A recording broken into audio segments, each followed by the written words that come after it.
Hello and welcome to another Facts and Dimensions Spotlight Dataset.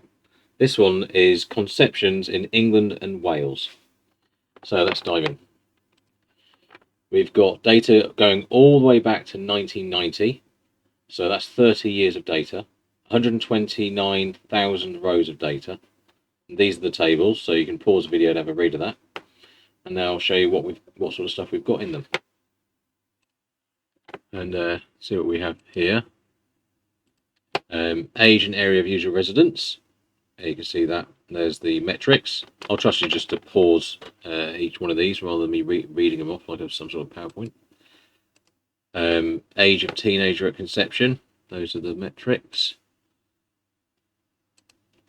Age of women at conception. Oops. Outside of marriage and civil partnerships. Under 16 years old, there's the measures. Under 18 years old.